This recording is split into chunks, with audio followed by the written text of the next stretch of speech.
Hello, my family. I'm back. I am back from Peru, and it was transformative. It was insightful about the next steps on my journey. It was nourishing for my soul, and I am really excited to share some of the journey with you.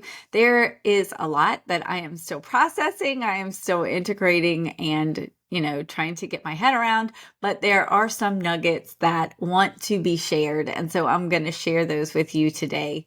I will say that if you do not have a trip to Peru in the cards for you, there are still some amazing healing things that you can be doing. It was like a wake up slap for me that going there and spending so much time outdoors and with my shoes off and touching grass, how nourishing that felt to me. And you guys, I spent a month away this summer. First of all, I do think it was funny. And after I put out the podcast, I thought it was funny that in my recap, I skipped over the most impactful month of my entire year, which was being away in the national parks with my family. But I just breezed right on over that. When I came back from that trip, I didn't want to be inside. I didn't want to own a bed. I wanted to sleep outside and just be outside all of the time. It felt so healthy and so whole to me.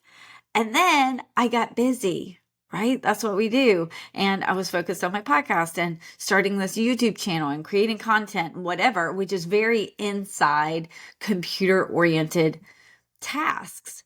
And I deprived myself for months of proper outside time. Now, I will tell you, Mother Nature did not help me with the weather she delivered for many, many weeks. However, I didn't make that a priority, and I needed to return to nature to be reminded of how healing it is to step away from your tasks, step away from your phone and your computer, and get outside and connect with nature. So I find that was, plant medicine aside, one of the most beneficial things for me was being reminded of how important that nature contact is for me and my well-being. And I really need to make it more of a priority now. And I'm going to rethink my schedule. I was spending way too much time at a computer, and I need at least a full day where that's not a part of my life and it can be hiking and being outside.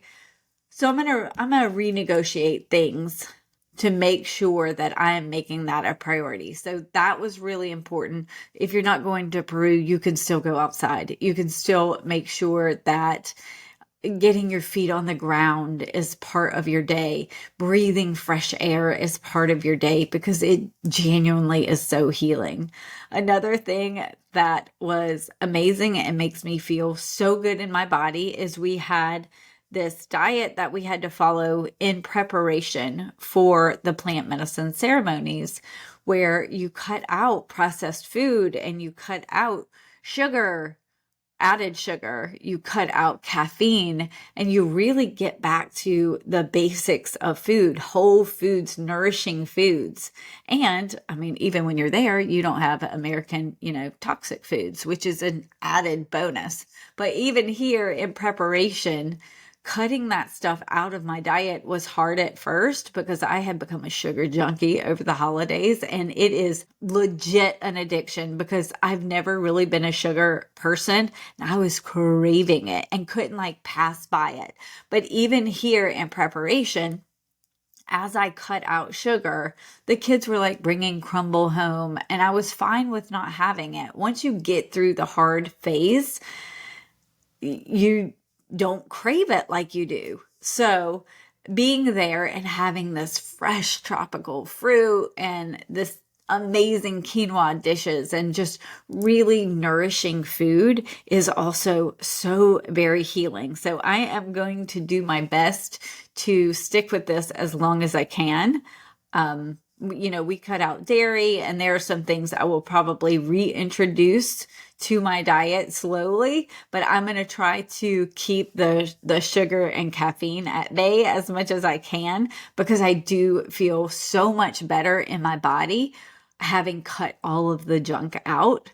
And even when we were like going in town, what I craved was a bowl of fruit. What I was craving was these natural sweeteners, this natural sugar, instead of all of the processed garbage that is in everything. I mean, when we were trying to cut out sugar, I mean, it's in absolutely everything. It was in my creamer and my granola and my yogurt. Like everything that we eat, even when we are eating healthy, has added sugar in it here. So being free of that feels really good. And that is something you can do without a vacation, is start focusing on those healthy choices and really getting your body back in balance by feeding it nourishing foods. The other thing that we can do here without making a trip is put your phone away.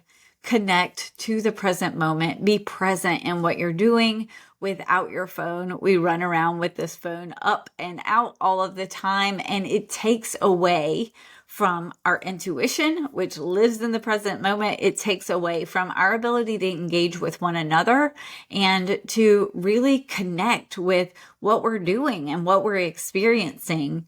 I'm going to be more intentional with that as well, because I do still want to create content. But a lot of times, if you are creating content, that means you are on social media, and I want to not get back into a scrolling rhythm. And some of the things I scroll are very uplifting. I like them, but there can be a time limit so that that's not running away from me, because I feel wonderful, and I feel wonderful because of the plant medicine for sure. But I know those three components have provided me so much healing, focusing on my food and no technology and being in nature. Those three components are something we all have access to. We can all make choices to really connect with healing and our health and love ourselves. You could just consider that self-care. How do you love yourself? You love yourself through allowing yourself to get outside each day, to eat whole foods, and to put the stupid phone away. So those are things I am offering to you. If a trip is not in the cards for you anytime soon, then those are things that you can do for your healing praxis. And I am also going to be doing it because I know that was my intention when I came home from our summer trip, and I let it slide, and I'm going to try not to do that. So I'm with you on this if you're going to practice it. Okay. All right. I'm just going to tell you about two of my ceremonies. We did 3 ayahuasca ceremonies. One Sapo ceremony, which is the buffalo toad poison, which was interesting. And we did Wachuma, which is from the San Pedro cactus. And so those were all incredibly wonderful experiences in very, very different ways. But today's podcast is about my first 2 ceremonies and just a nugget that I got from each of it. It's amazing to me because when we got there, we shared what our intention for being there was.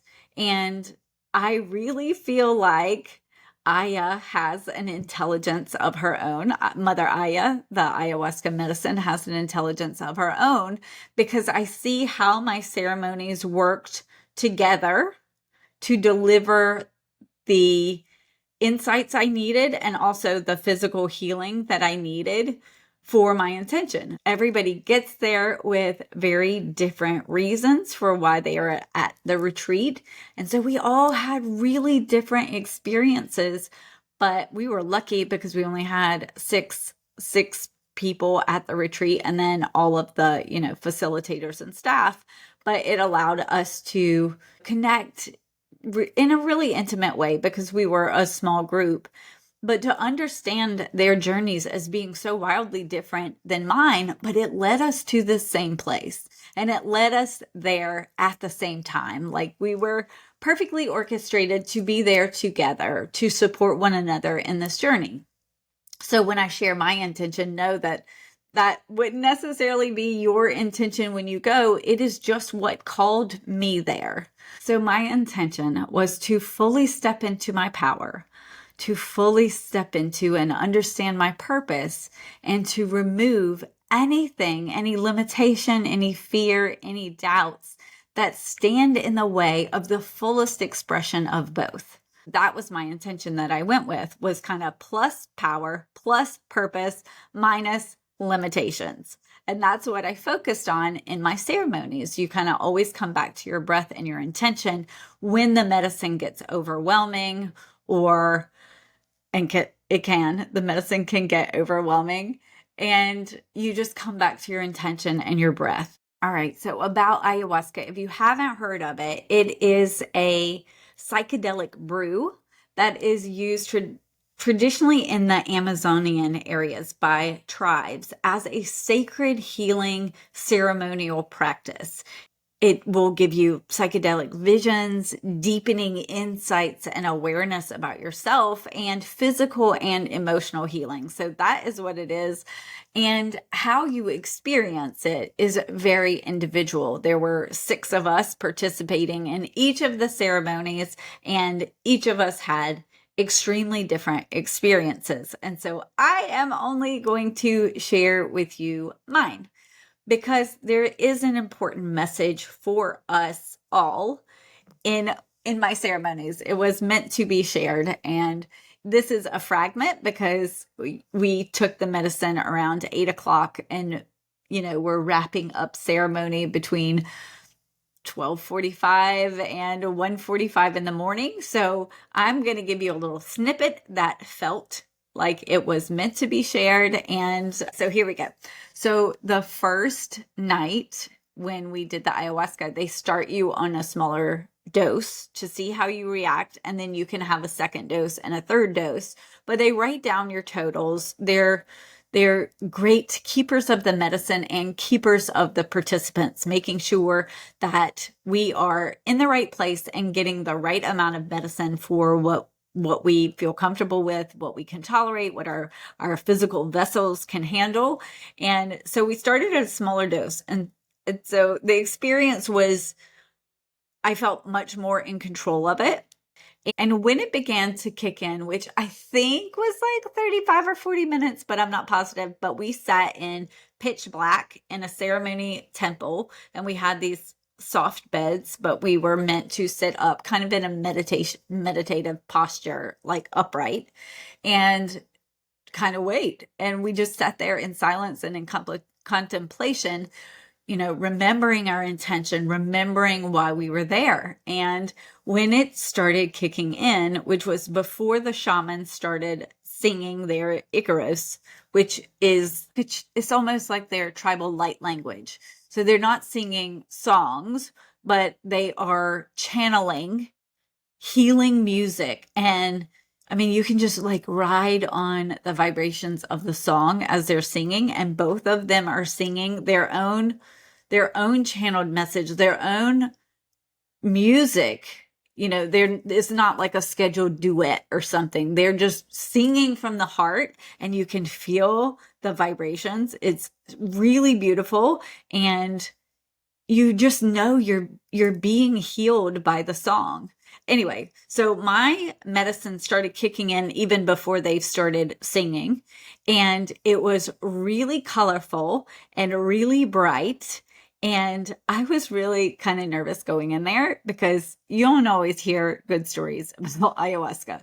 But mine started out like I was at a carnival. It was very fun and lively and beautiful.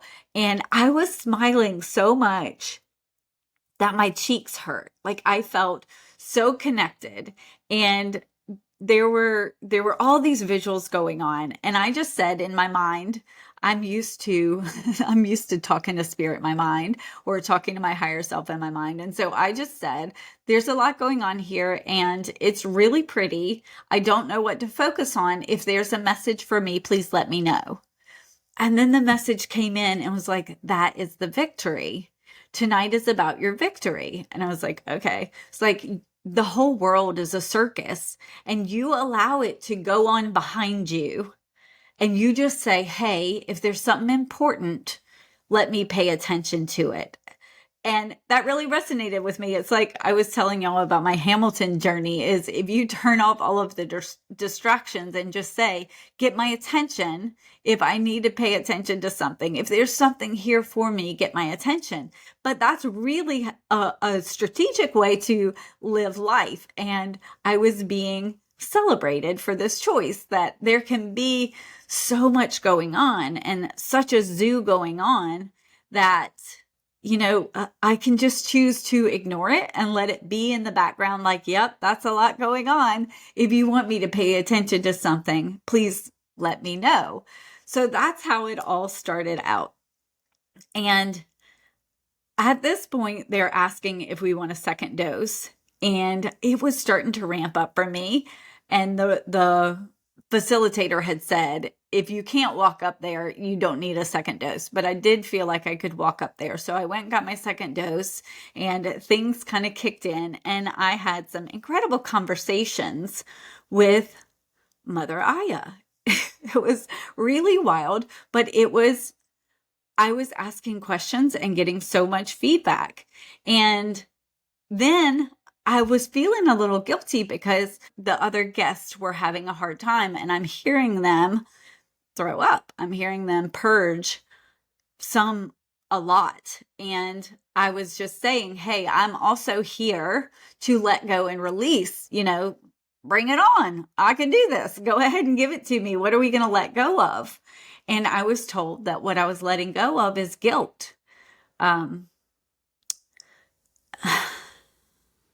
have a hard time sometimes because things are going well for me, and because I have my health and I'm financially secure and I'm happy and my family's happy. And I hold guilt around that because that's not everybody's experience. And what she was telling me is that this was the day to release the guilt, because I'm making choices with my time and with my energy and with my diet that not everybody makes. I am dialed in so that I may be healthy, so that I may be happy and feel purposeful. This is how I choose to spend my time and my energy. And my release was that I'm listening to other people throw up. And I have to just be comfortable that in this moment, I still feel happy. I still feel good in my body. I still feel like I am getting what I need out of this experience. And it's really beautiful, but it was hard. And I understood that that was the purge that was meant for me this night, was to release this guilt. We all have 24 hours a day. We all have the opportunity to put our phones down. We have the opportunity to eat healthier food. We have the opportunity to exercise. Now, I realize I do live in privilege and I have more opportunity than most. But I know a lot of people who have really hard circumstances and are making the daily choices so that they too are healthy and happy.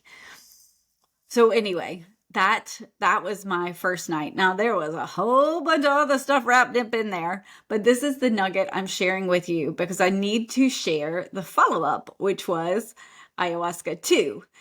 This was about me being in control of the situation, me controlling my decisions and being celebrated because I am thriving in my life, and it is thriving because of those daily decisions I'm making. And what she said, so when I say she, it's me having a conversation with the medicine, almost like I would have a conversation with spirit when I'm channeling.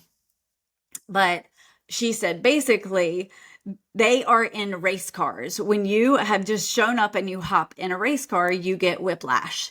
But I have been doing the slow and steady road on the way there. So I have done so much healing from my inner child, but also generational healing and all of this healing before I got there. I have been on the slow, windy road to get there. And some of them have had harder experiences. They knew they needed help and they showed up there, but it's like, here's your healing, bam. So it's a little bit of a different experience than I was having.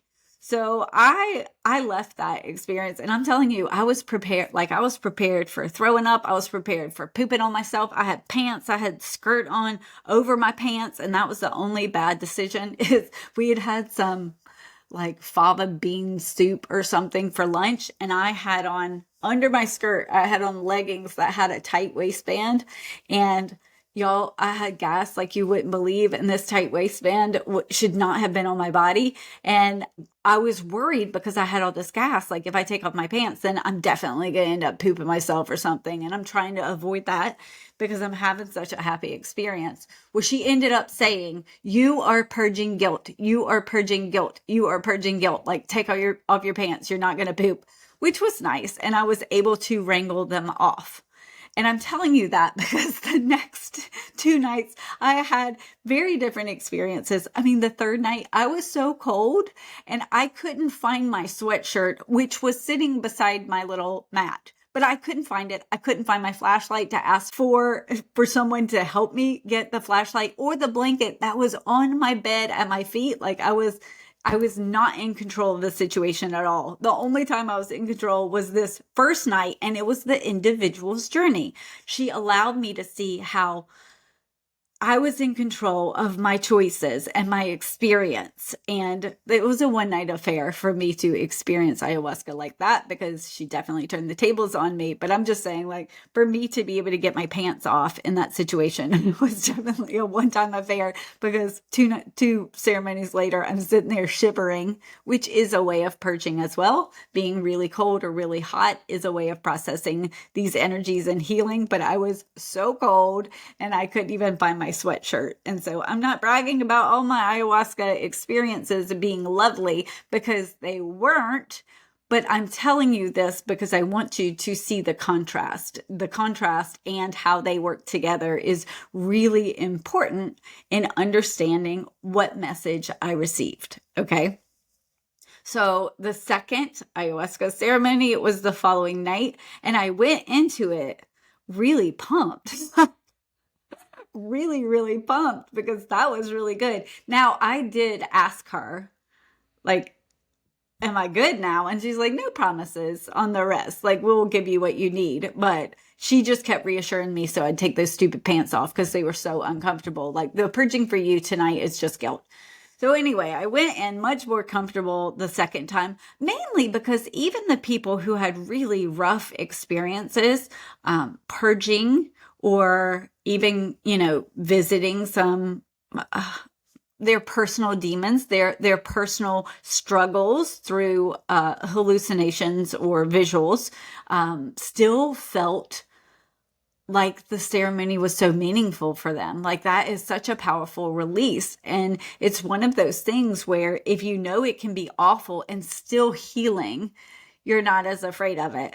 And so I guess because I'd heard them having a bad experience and they're still showing up the next day all the same, that I felt comfortable going into it. And the first night I had a lot of like, what are we doing here? So the second night, I took double the dose to start with and had intentions. The first night I ended up taking like 55, whatever the measurement is. I don't know if it's milliliters. I have no idea. It doesn't even matter. But I did 2020, 15 actually. And I was like super, super under the influence before they called the third dose.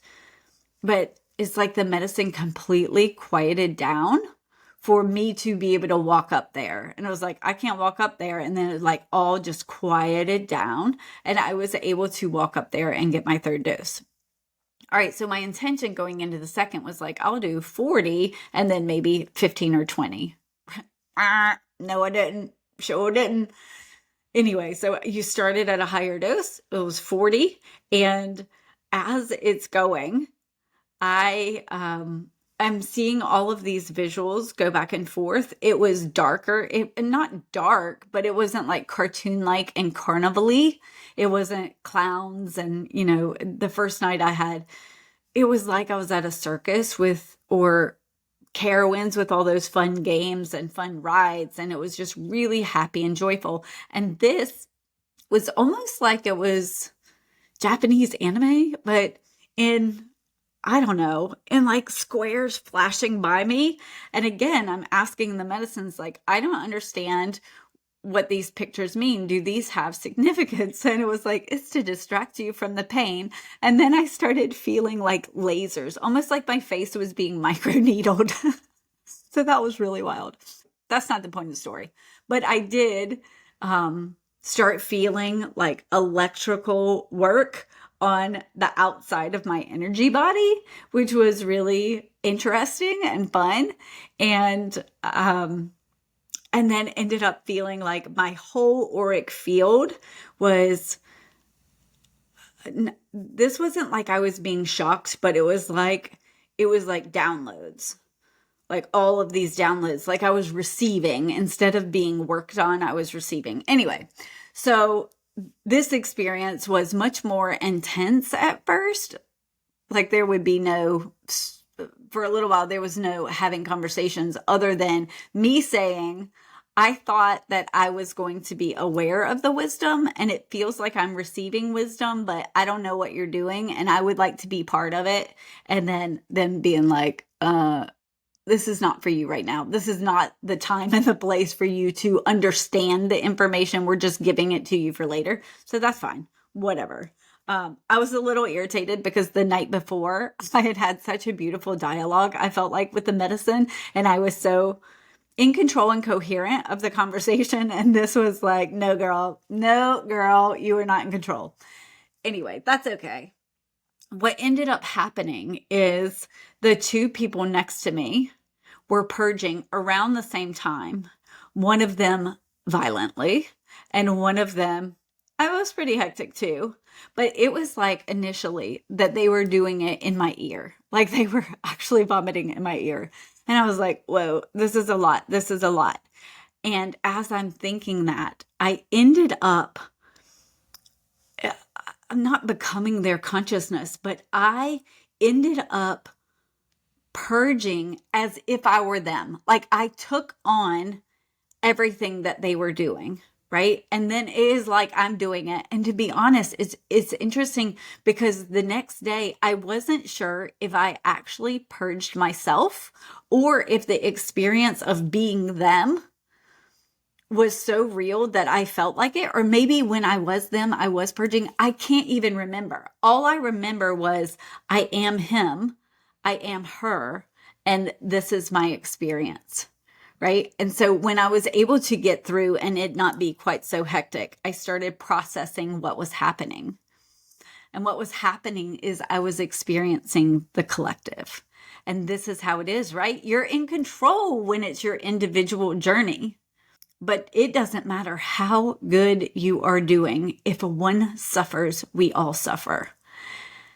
And to turn our back on that is silly. And I know in this space, in this spiritual space, we often talk about it's you versus you. It's a one-player game. But that means we're discounting the fact that we are also a collective. We are also in this game together, each operating our own game token, but you can have your own game token if you want to. And if somebody comes and just starts shaking the board, you will be impacted. So it was really a good reminder that for me, where my focus is cannot just be myself. I am here to serve others.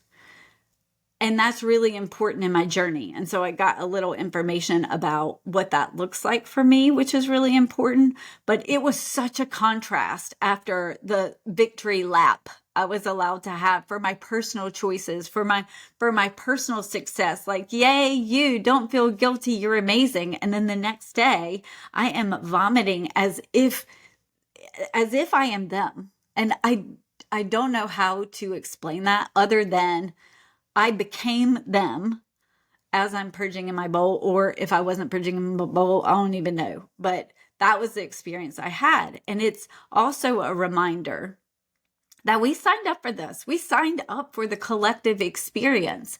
And so you might have to go through things because you are in agreement with a collective, because you signed up for this group experience as well. And there, I had no control. I didn't have any control of that experience. I was experiencing his hardship, her hardship, not anything to do with me other than I signed up for the experience to be with them.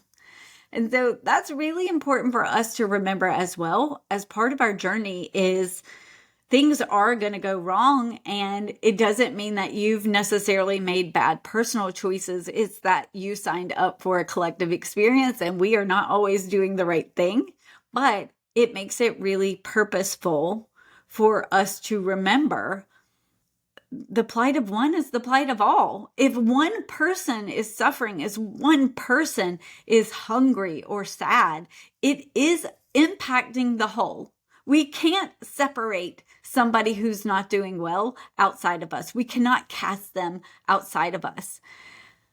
So while you are called to take care of yourself, that is your calling to nourish your own light. We can't do it at the expense of other people. And I do know that there are light workers here, and this is what I kept being shown as my new focus, is to focus on the healers and the teachers, to really focus some of my time on helping them to help others. And the visual I kept getting is we all have that light within that we are nourishing, that we are taking care of, that we are protecting, that we are doing all of our self-care to grow that light. And basically, it's not grow that light, it's to remove all of the barriers that we have had around that light. We have to take off the things that are dimming it. That's the goal. But then there's a lot of us who have a torch. And we're not meant to just have our light within. We're meant to have a torch and take it out into our families and our communities and take it out and share light with others. And I want to focus on them now, on pouring into those people who know that it's a one-person game, but also have a desire, and it's not a desire, it is a calling. It is a heart calling to go serve in their communities. I just thought it was the most beautiful way to help me understand the individual and the collective experience, and how we can get tossed around, how we can feel out of control and, feel frustrated that I've done my work, I'm doing this, and I'm still experiencing this hardship. Well, this is our experience. And all we can do is keep not only making that internal light, but seeing how you can shine brighter in your communities. It is not about feeling sorry for people, but inspiring them to have hope, to see potential, to see possibilities in themselves. We help others, we shine on others by allowing them to see the light they have within. But that's what we're called to do. And unfortunately, that doesn't mean we get to just be like, yes, I'm doing a good job, I'm killing it over here, because there are others who need our hand. They just need our hand. They do not need our preaching. They do not need us to judge them. They do not need us to do anything except accept them and say, I see the road's been hard. Can I give you a hand up? So that's kind of the big nugget I wanted to share with you first about this experience. It was truly beautiful. Yeah, it was magnificent, and it kind of got me pumped. It's got me pumped to get those torches ready to hopefully send people out into the world just so that we can shine more light. There is definitely some loud darkness right now, some hate speech and hate rhetoric is so loud right now, and love can get loud too. We have to be love louder. We have to be love out loud. So I thank Mother Aya for that experience, for making it so simple for me to comprehend and bring back to you. I hope all of that made sense for you as well, because I know many of you are also my torchbearers, and I thank you. I thank you for doing the work on yourself, and I thank you for being a light in your family, in your communities. We've got a big job ahead of us, and I'm excited to do it. I came back pretty pumped, and hopefully we'll just get some more of that wisdom that was implanted in my field, and I was apparently not ready under the influence of the medicine to receive, but I feel like it's there and going to be dropping into my awareness, which I'm really excited about. So hopefully lots of fun things will be coming through and coming up for me. But for now, keep those lights shining. Thank you for listening and sharing in my journey. And thank you for being a light in your community, in your family. I love you. Thanks for listening.